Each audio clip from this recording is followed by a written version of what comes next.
اب یہاں پر آپ نے عزم استحکام کوئی آپریشن کے نام سے کوئی کیا چیز کر دی ہے.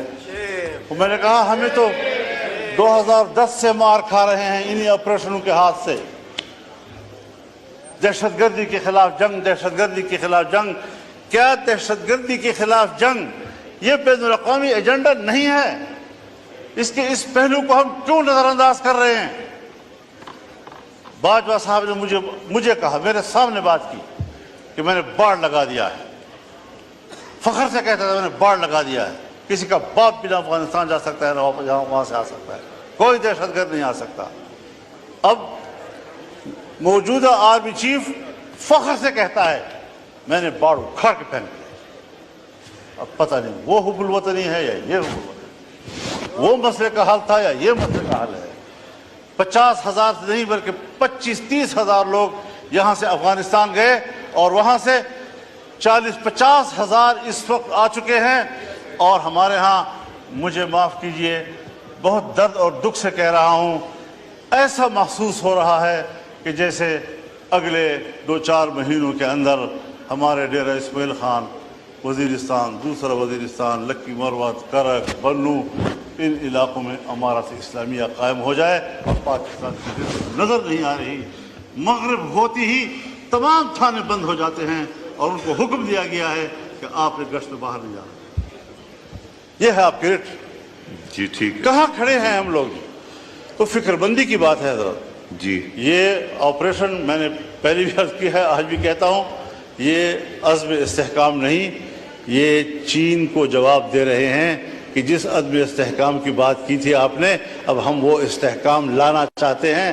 لیکن ہر چند کے ہے نہیں ہے، یہ استحکام عزم نہیں ہے، یہ عزم استحکام کی طرف ہم جا رہے ہیں.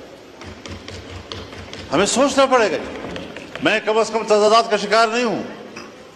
میں فکری یکسوئی کا علمبردار ہو کر آپ کے سامنے بات کر رہا ہوں کہ اس طریقے سے اگر آپ قوم کو ہانکتے رہیں گے، پاک PWD کو آپ ختم کر رہے ہیں، ہزاروں ملازمین کو آپ بے روزگار کر رہے ہیں. اتنا بڑا محکمہ جو پاکستان سے پہلے کا ہے، ان تمام محکموں کی ماں ہے، آپ نے کس سے مشورہ کیا؟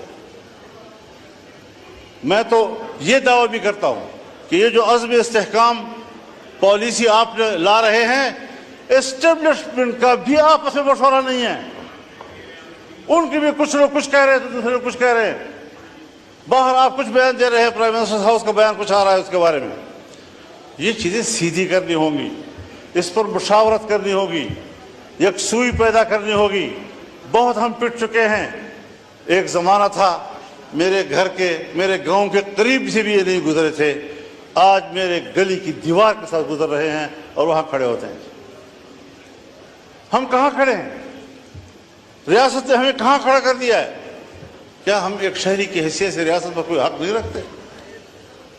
تو اس ساری صورتحال میں دیکھیں، آپ کی جمہوریت اپنا مقدمہ ہار چکی ہے، پارلیمان اپنا مقدمہ ہار چکے ہیں.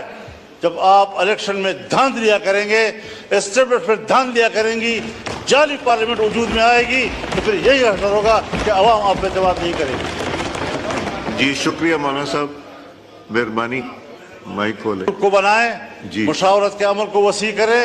ٹھیک. آپ پر ذمہ داری ہے، آپ کو نہیں لینی چاہیے تھی ذمہ داری. میں نے مشورہ آپ کو دیا تھا کہ یہ پنگا مت لو، لیکن آپ نے پوچھا پنگا کسے کہتے ہیں، تو میں نے کہا وہ پھر لے کر ہی پتہ چلتا ہے اس کو.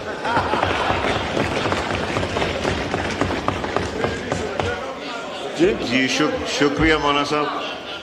وہ کسی نے کہا نا دوسرے حضرت صاحب کہ پنگا کسے کہتے ہیں، انہوں نے کہا لے کر پتہ چلتا ہے. حضرت صاحب. جی حضرت تو صاحب میں بہت مہربانی. یہ کچھ گزارشات تھی، جی شکریہ. کچھ رہ بھی گئی، لیکن یہ ہے کہ ذرا ان لوگوں پر رحم کیجئے.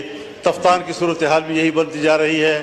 وہاں پر بھی انتہائی جو ملک کے مفاد میں سب کچھ ہو رہا ہے، اس کو یہ راستے پہ روکے جا رہے ہیں. بہت مہربانی. میں آپ کا بہت شکر گزار ہوں.